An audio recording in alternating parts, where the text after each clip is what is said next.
નમસ્કાર સ્પર્ધાર્થી મિત્રો, સ્વાગત છે આપનું આજના લેક્ચરમાં. તો શબ્દ સમૂહ માટેનું આપણું આ બીજું લેક્ચર છે.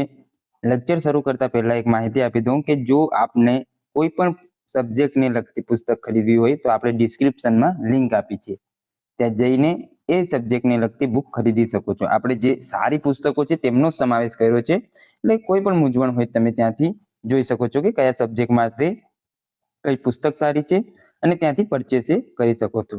તો શરૂ કરીએ આજનો આ લેક્ચર. ધોરણ 6 જીસીઆરટી દ્વિતીય ભાષા.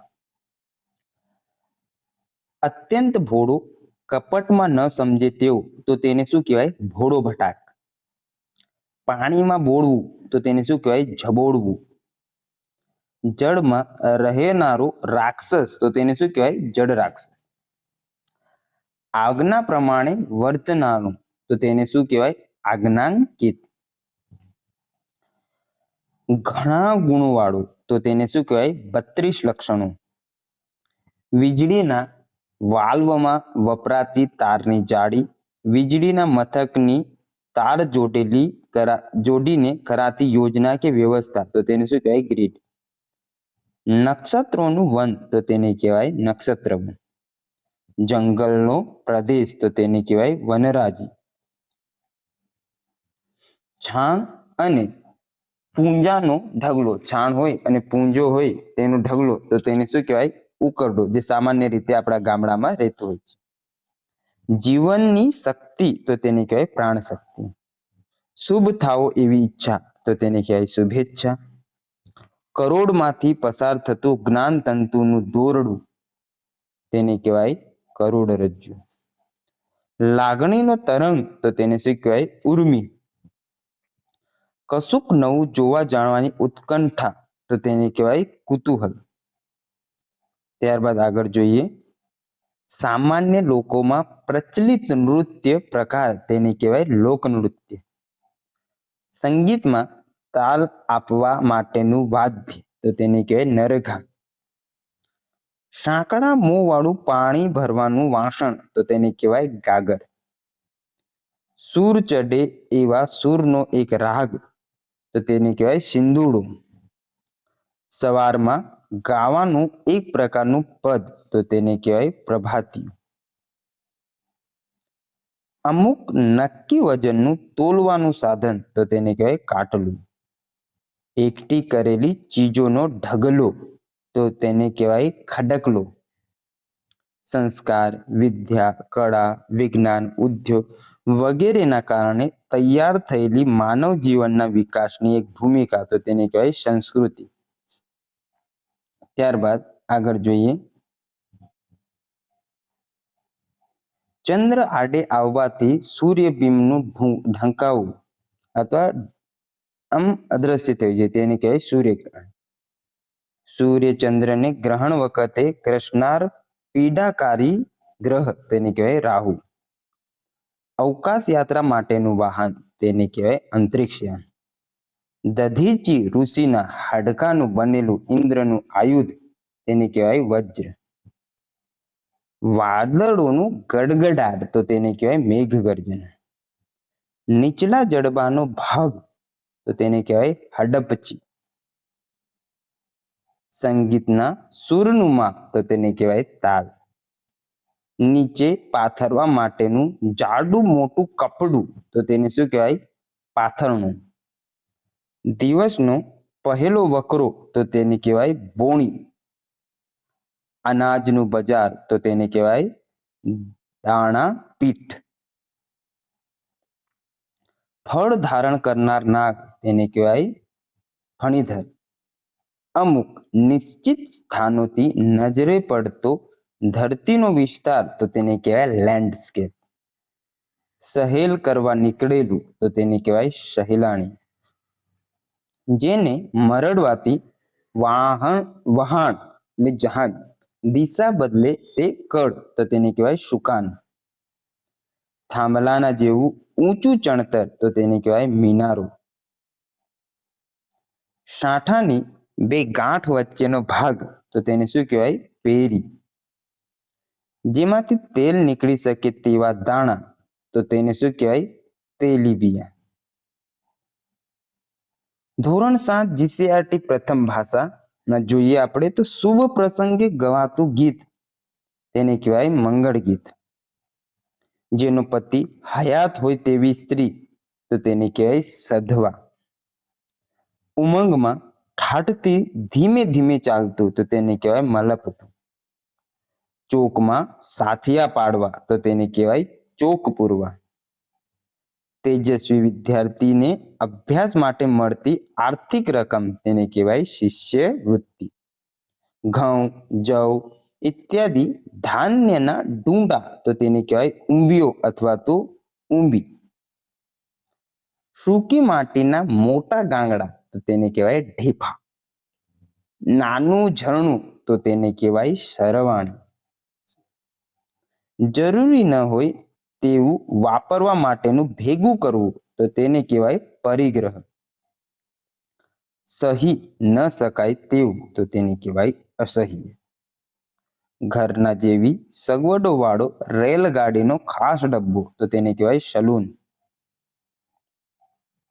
કરેલી ભૂલનો મનમાં પડેલો ડંખ દૂર કરવા જે કરીએ તે અથવા પાપના નિવારણ માટેનું તપ તો તેને કહેવાય પ્રાયશ્ચિત. ત્યારબાદ પવનની ગતિની સાથે વરસાદ ન પ્રવેશતો હોય તેવી જગ્યાએ ઉડતા વરસાદના છાંટા તો તેને કહેવાય વાછટ. છાપરાના છેડા ઉપરના નળિયા જેમાંથી પાણી બહાર પડે છે તેને કહેવાય નેવું. આનંદની મસ્તીમાં આવી પંખીનું જોરથી બોલવું તો તેને શું કહેવામાં આવે છે? ગહેકવું. સામા પક્ષીને સંદેશો પહોંચાડવા પંખીનું બોલવું તો તેને શું કહેવાય? ટહુકવું. સામાને આંજવા કે પ્રભાવિત કરવા માટેનો દેખાવ તો તેને શું કહેવામાં આવે છે? ઠઠારો. ધનુષ્ય જેવા વળાંકવાળી રચના તેને કહેવાય કમાન. અંગત ઉપયોગમાં આવતો ડ્રાઈવર તો તેને કહેવાય શોફર. ત્યારબાદ ચાંદીનો રણકારવાળો સિક્કો તેને કહેવાય કલદાર. બ્રિટનમાં રાણી વિક્ટોરિયાની છાપવાળો સિક્કો તેને કહેવાય રાણી છાપ. એક જગ્યાએથી બીજી જગ્યાએ લઈ જવું તો તેને કહેવાય સારું. બધા માટેનું જો જાહેર એને કહેવાય સરિયામ અથવા તો મુખ્ય. દયા ઉપજે એવું તેને કહેવાય દયામણું.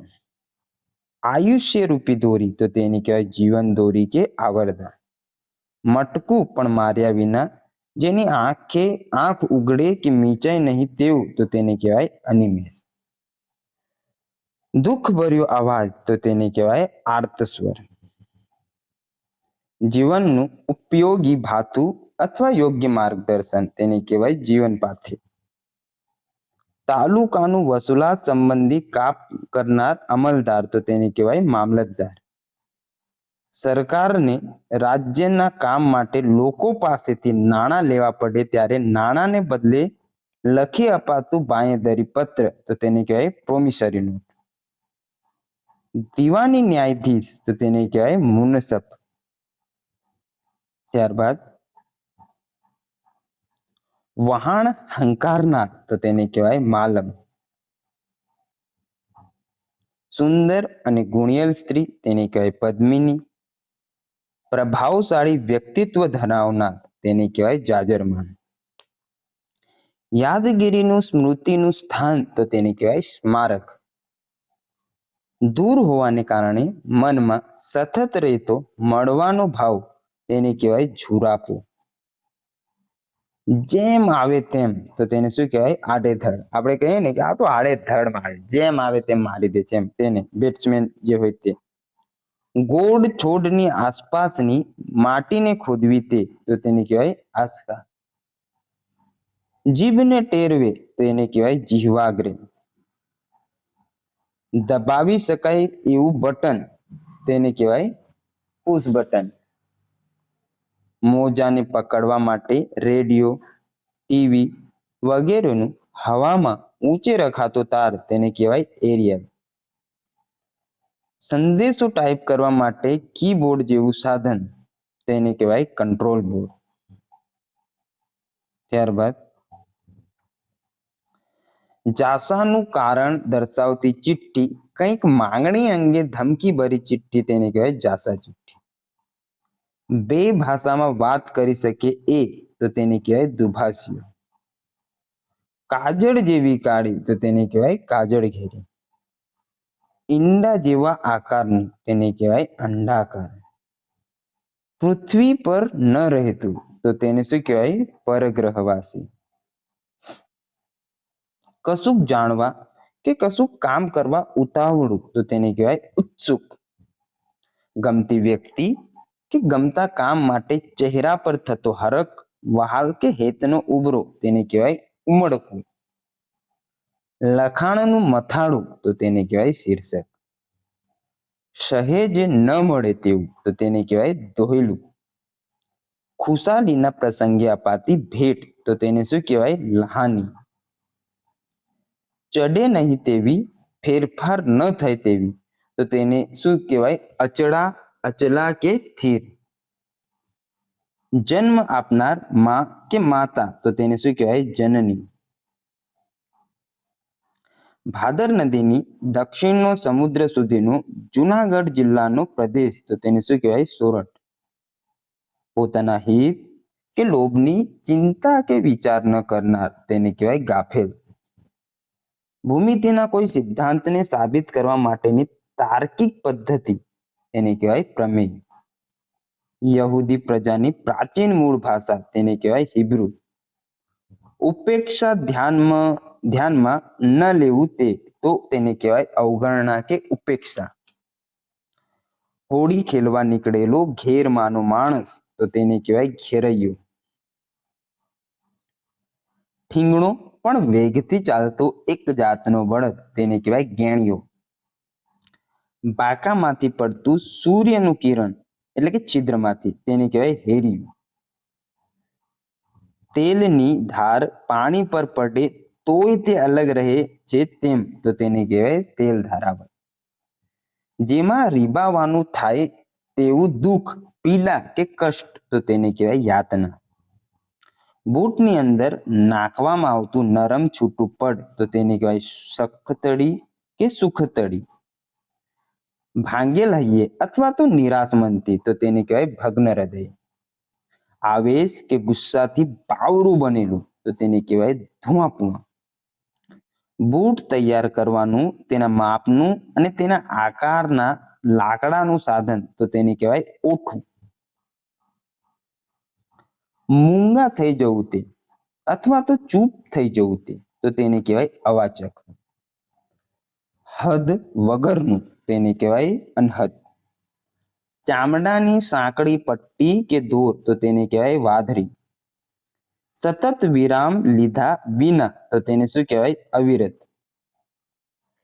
ત્યારબાદ આગળ જોઈએ. ઢીલા વૃદ્ધાવસ્થાને કારણે અશક્ત તો તેને કહેવાય શિથિલ.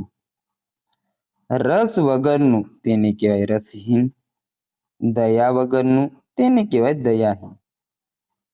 શેરડીના સાંઠાનો નાનો ટુકડો તેને કહેવાય કાતડી કે ગંડેરી. ગામડાની સ્ત્રી તો તેને કહેવાય ગ્રામ માતા. કમળ જેવા તો તેને કહેવાય કમલવત. આછી લાલાશ તો તેને શું કહેવાય સુરખી. ઊંડા પાણીવાળી જગ્યા તો તેને કહેવાય ખૂનો. પાણીમાં આગળ ધપવા, શરીરનો હેલારો મારવો તે તો તેને કહેવાય સેલારો. કુમળા પાનની ઝીણી લાલ રેખા તેને કહેવાય ટસર. ઘઉંમાં આછા પ્રકાશથી ચમકવું તો તેને કહેવાય ટમકવું. ધીમા આછા પ્રકાશથી. જ્યાં સ્ત્રીઓ પાણી ભરતી હોય તે જળાશય કે તળાવનો ભાગ તેને કહેવાય પનઘટ. ઝીણી બાબતોની દરકાર કરનાર તો તેને કહેવાય ગણતરીવાળા. ઘર વ્યવહાર સાચવનારી તો તેને કહેવાય ઘરરખો. ઘરની રાણી તો તેને કહેવાય ગૃહિણી. ત્યારબાદ જેમાંથી ચોખા નીકળે છે તે તો તેને કહેવાય ડાંગર. શરમ વિનાની તો તેને કહેવાય ઉછાંછડી. જેને સાચવવાનું છે તેને કશું થાય નહીં તેની સતત જાગૃતિ તો તેને કહેવાય જતન. સમય, સંજોગો કે સમજીને એ પ્રમાણે ગણતરીથી બુદ્ધિપૂર્વક વર્તનાર તો તેને કહેવાય ચતુર. મડદાની ચિતા તો તેને કહેવાય ચેહ. દેવ કે સંતના પગ ધોવામાં વપરાયેલું પાણી એ જ અમૃત તો તેને કહેવાય ચરણામૃત. શ્રી કૃષ્ણ ગિરી ધારણ કરનાર અથવા ગોવર્ધન પર્વત તેને કહેવાય ગિરિધર. ચરણરૂપી કમળ કે પગ કે કમળ જેવા ચરણ અથવા તો પગ તો તેને કહેવાય ચરણ કમળ. યજ્ઞમાં હોમવાનું દ્રવ્ય તેને કહેવાય હવિ. કામકાજમાં જોડાઈ પાવરદાર થવું એટલે પલોટાવું. હથિયારો રાખવાનું સ્થાન તો તેને કહેવાય અસ્ત્રશાળા. પક્ષીનો આભાસ થાય તેવું બનાવટી પક્ષી તો તેને કહેવાય ભાસ પક્ષી. રંગને લગતું કામ તેને કહેવાય રંગાટી કામ. ધર્મમય જીવન જીવવા માટેનું સાધન તો તેને કહેવાય ધર્મ સાધન.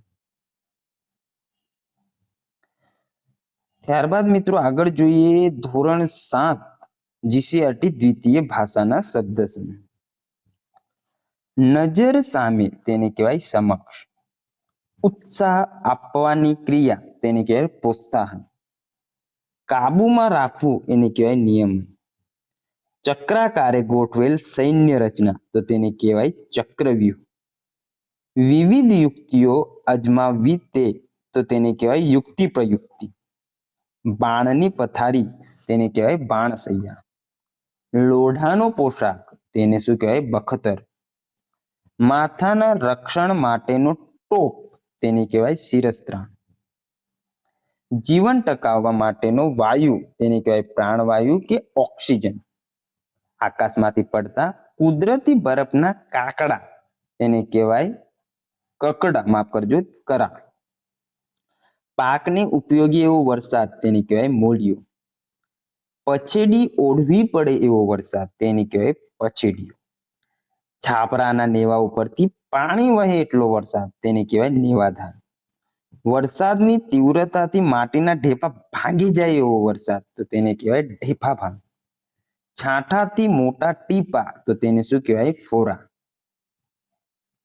ત્યારબાદ સતત એક ધારો પડતો વરસાદ તેને કહેવાય અનરાધાર.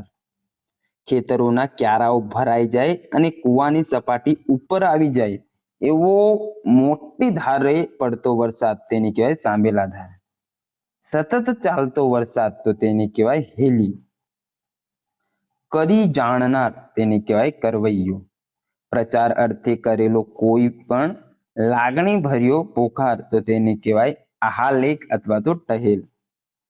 આશરે 1.5 કિલોમીટરનું અંતર તેને કહેવાય માઇલ. મુસાફરી કે કામના સ્થળે સાથે લીધેલું ખાવાનું તો તેને કહેવાય ભાથું. ભાવથી સભર અથવા ભાવમાં મસ્ત તેને કહેવાય ભાવ વિભોર. માણસના અંતરમાં ઊંઘતી સમજ તો તેને કહેવાય કોઠાસૂઝ. પગલું પારકી ભાડ કાઢનાર તેને કહેવાય પગી. જે તે ભૂમિ વિસ્તારનો જાણકાર તેને કહેવાય ભૂમિયો. શ્રદ્ધા ધનાવનાર તેને કહેવાય નિષ્ઠાવાન. યોગ્ય કિંમત કરવી તે તો તેને શું કહેવાય કદર. ત્યારબાદ આગળ જોઈએ રાજાથી નારાજ થઈને તેને સતાવવા કાયદા તોડનારો કે પ્રજાને રંજાડવા નીકળેલો માણસ તેને શું કહેવાય બહારવટી. મરણ પછી ખેદ કે દિલગીરી વ્યક્ત કરવા માટેનો લોકાચાર તેને કહેવાય શોક. મરણ નિમિત્તે નાહવું તેને કહેવાય સ્નાન. મરણ પાછળ શોક તો તેને કહેવાય ખરખરું. મરનારને રોવા જવું તેને કહેવાય ગુડો. મોટા માણસને માન આપવા માટે વપરાતો શબ્દ તો તેને શું કહેવાય આપા. આંખ ઠારે તેવો મનમોહક તો તેને કહેવાય રઢિયાળું. ગોપીઓનો વહાલા કૃષ્ણ તો તેને કહેવાય ગોપીજન વલ્લભ. રોજનું કામકાજ તેને કહેવાય દિનચર્યા. મકાન પર કરેલી છત તો તેને કહેવાય છાપરું. અવાજ કે હિલચાલ વગરનું તો તેને કહેવાય સુમસાન. ઘંટનો અવાજ તો તેને કહેવાય ઘંટારવું. 3 પૈસા તો તેને કહેવાય ટકો. ફાયદો મેળવવો એટલે ખાટું. જમીનમાં રોપેલો અણીવાળો મોટો જાડો સળિયો જેના પર પરોવી મોતની સજા કરવામાં આવે છે તે તો સૂળી. શારીરિક ખામી તો તેને કહેવાય ખોડ. પખાલમાં પાણી આપનાર તો તેને કહેવાય પખાલી. મંદિર ઇત્યાદિ સ્થળે નાસ્તા પાણી કે જમણ સાથે થતી ઉજવણી તેને કહેવાય ઉજાણી. ગરીબ પર દયા કરનાર તો તેને કહેવાય દીનદયાળ. એક જાતનું રંગીન કે ભાતીગળ પાતળનું તેને કહેવાય શેતરંજ. ત્યારબાદ આગળ જોઈએ. હાથી દાંત લાકડા વગેરેનું ઘાટ ઉતારવાનું યંત્ર તેને કહેવાય સંઘાડો. વહેલી સવારનો સમય તેને કહેવાય પરોઢિયું કે મળસ્કું. દુઃખ કે પીડાને લીધે ઉહકાર કરવું એટલે કણસવું. 100 વર્ષ પૂરા થઈ ઉજવાતો ઉત્સવ તો શતાબ્દી મહોત્સવ તેને કહેવામાં આવે છે. લોકોને અર્પણ કરવું તેને કહેવાય લોકાર્પણ. જ્યાં હાથનો પંજો જોડાયેલો છે તે ભાગ તેને કહેવાય કાંડું. પેઢીનો મુખ્ય ગુમાસ્તો અથવા હિસાબનીશ તો તેને કહેવાય મુનિમ. હથિયાર વગેરે સાધન સામગ્રી તો તેને કહેવાય સરંજામ. રાજસેવા બદલ ગામ ગરાસનો પટ્ટો ધરાવનાર અથવા તો ભોગવનાર તેને કહેવાય પતાવટ. લાક્ષણિક આકારોમાં જોવા મળતા રેતીના ઢગલા તો તેને કહેવાય સેન્ડ ડ્યુન. સર્વ સ્થળે ફેલાઈને રહેલું વિશાળ તો તેને કહેવાય વ્યૂહાત્મક. કાનને સાંભળવું ગમે તેવું તો તેને કહેવાય કર્ણપ્રિય. શરીરનો બાંધો તેને કહેવાય કાઠું. ખનિજ પદાર્થો કાઢવા માટે ખોદેલો ખાડો તેને કહેવાય ખાણ. હોડી ચલાવવાનું લાકડાનું સાધન તેને કહેવાય હલેસું. જમીન ખેડવા માટેનો ઓજાર તેને કહેવાય હળ લાકડા. જ્યાં માણસો ન હોય તેવું તેને કહેવાય નિર્જન. કાંઠવાળું ગોળાકાર દોરડું તેને કહેવાય ગાળિયો. ઉપવાસ છોડવો એટલે પારણા. મોંમાં એકવાર લઈ શકાય તેટલું ભોજન તેને કહેવાય કોળિયો. ચોકી કે પહેરો કરનાર તેને કહેવાય પ્રતિહાર કે દરવાન. એક દિવસની મુસાફરી જેટલું અંતર તેને કહેવાય મજલ. હવે આગળ જોઈએ ધોરણ 8 જીસીઆરટી પ્રથમ. પાણી ભરવાનું ચામડાનું સાધન તેને કહેવાય મશક. ઢોરને ખવડાવવામાં આવતી એક વનસ્પતિ તેને કહેવાય ગદબ અથવા તો રજકો. પવિત્ર જગ્યા કે વ્યક્તિની ચારે બાજુ ગોળ ગોળ ફરવું તેને કહેવાય પ્રદક્ષિણા કે પરિક્રમા. આંગળીના છેડાનો ભાગ તેને કહેવાય ટેરવું. ભૂતકાળના પ્રસંગો, અનુભવો, વિચારો વગેરે ચિત્તમાં સંઘરવાની શક્તિ તો તેને કહેવાય સ્મૃતિ. લિફ્ટની જેમ વ્યક્તિઓને માળ ઉપર નીચે લઈ જતી સરકતી સીડી તેને કહેવાય એસ્કેલેટર. દરવાજામાં પ્રવેશવા માટેનું ઓળખપત્ર તેને કહેવાય ગેટ પાસ. 1.5 પૈસાનો સિક્કો તો તેને શું કહેવાય દોઢિયું. ત્યારબાદ અવગત્યો જીવ તો તેને શું કહેવાય પ્રેત. કશા સ્વાર્થ વગરનું તો તેને શું કહેવાય અમથું. આંગળી ઉપરની સાંધા આગળની રેખા તેને કહેવાય વેઢો. ભયંકર આફતભરી ભવિષ્યવાણી તેને કહેવાય કાળવાણી. પ્રજા પર પ્રેમ રાખનાર તેને કહેવાય પ્રજાવત્સલ. સરસામાન ખાસ તો અનાજ રાખવાની જગ્યા તેને કહેવાય વખાર. ઘૂઘરાની માળા તેને કહેવાય ઘૂઘરમાળ. બીજ વાવવાનું સાધન તેને કહેવાય વાવણીઓ કે ઓરવિયો. કસબી ફેટો એટલે કહેવાય મોળિયા. રંગ છાંટીને ખૂબ રંગવું એટલે રોડવું કે રંગ દોડવું. હાથીના માથા પર બે બાજુ ઉપસી આવેલો ભાગ તો તેને કહેવાય કુંભાથળ કે કુંભસ્થળ. ઘોડાનો ડાભલો નાળ તો તેને કહેવાય ડાબો. હાલના લગભગ 15 પૈસા તેને કહેવાય અઢિયાના. જેને કશું મેળવવાની ઈચ્છા ન હોય તેવું તેને કહેવાય નિસ્પૃહ. પરમેશ્વર એક જ છે એવું સમજી એમાં નિષ્ઠા રાખવી તે તો તેને કહેવાય એક બ્રહ્મનિષ્ઠા. વિધવાના નામ આગળ માનાર્થે વપરાતું વિશેષણ માફ કરજો, તેને કહેવાય ગંગાસ્વર. નવી પરણેલી સ્ત્રી તો તેને કહેવાય નવોઢા કે નવવધુ.